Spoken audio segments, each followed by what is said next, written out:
मेरे प्यारे इंटरमीडिएट के छात्र छात्राओं, विशेषकर बायोलॉजी के छात्र, उनके लिए एक विशेष प्रश्न है, भ्रूणपोष क्या है और यह कितने प्रकार का होता है।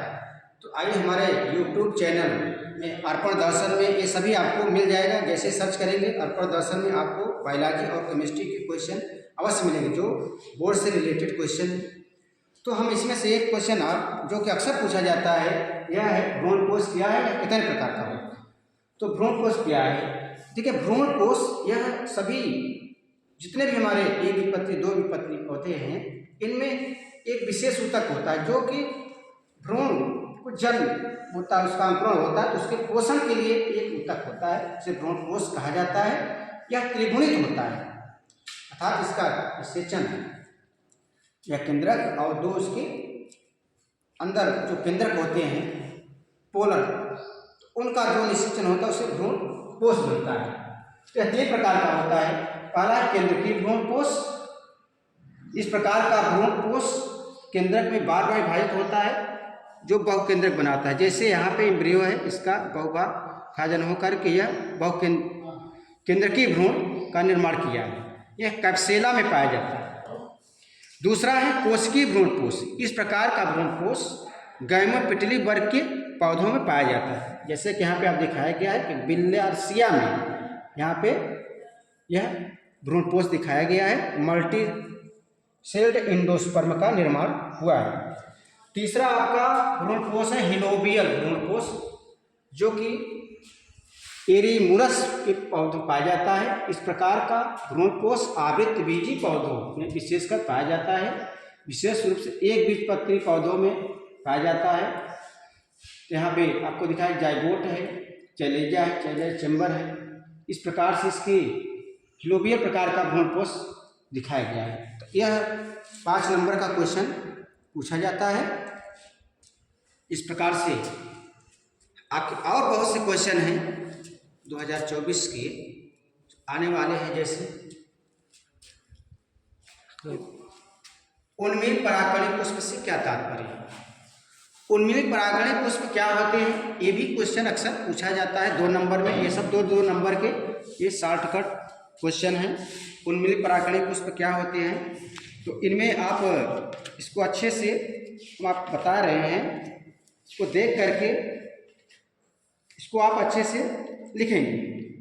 तो उन्मील परागकणिक पुष्प वे पुष्प होते हैं जिनमें परागकोश तथा वर्तिकाग्र अनावृत होता है, अर्थात वो ढका नहीं होता है।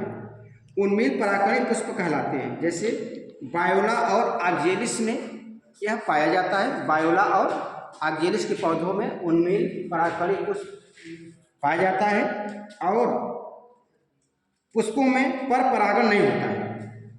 अनुन्मीली पुष्प अनावृत नहीं होते हैं, अतः इनमें पर परागण संभव नहीं होता है।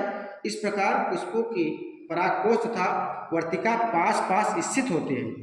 परागकोश के स्फुटित होने तक ये स्थित होते हैं और अब फिर आपस में वर्तिका के संपर्क में आकर परागण करते हैं। तो इस प्रकार के परागण को हम अनुन्मीली पुष्प परागण कहते हैं। अब देखिए दूसरा भी शॉर्ट आंसर 2 नंबर का पूछा जाता है, टिप्पणी लिखना होता है कि आभासी फल क्या है। तो आभासी फल जिसे झूठा फल भी कहा जाता है, क्योंकि इस फलों का विकास पुष्प के जो मादा भाग है अंडाशय से न होकर के यह उसकी थैलमस से होता है। अतः अंडाशय से जो फल बनेंगे वही सत्य फल कहे जाते हैं। जैसे सेब में नाशपाती है। अपयुग्मन क्या है, अपयुग्मन यदि अगुणित भ्रूणकोश की अंडकोशा के अलावा किसी अन्य दूसरी कोशा जैसे सहायक कोशिका अथवा प्राथमिक कोशिका से भ्रूण का अगर निर्माण होता है, जिसे हम अपयुग्मन कहते हैं। इस अर्थात युग्मकोभिद से सीधे बीजाणु उद्भिद का निर्माण होता है।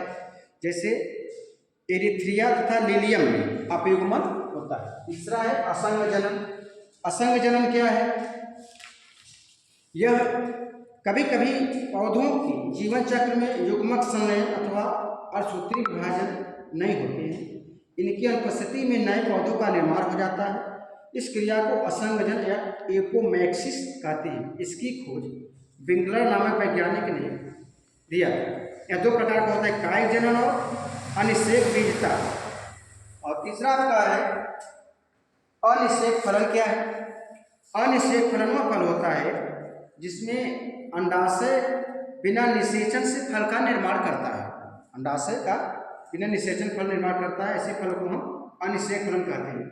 यह फल बीज रहित होता है, इसमें बीज नहीं होता है, अर्थात जैसे केला, अंगूर, टमाटर, किसमें भी आप जो है अंगूर, बैगन, मिर्च आदि ऐसे फलों का निर्माण अनिषेक फलों से हम कर सकते हैं। इस प्रकार से अनिषेक फलन हार्मोन के द्वारा भी किया जा सकता है।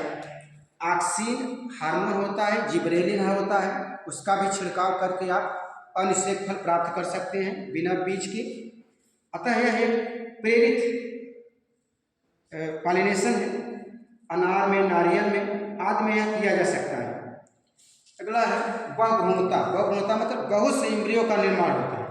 एक बीजांड या बीजों से अधिक भ्रूणों का उत्पन्न होना बहुभ्रूणता कहलाता है। पॉली एम्ब्रियोनी कहते हैं।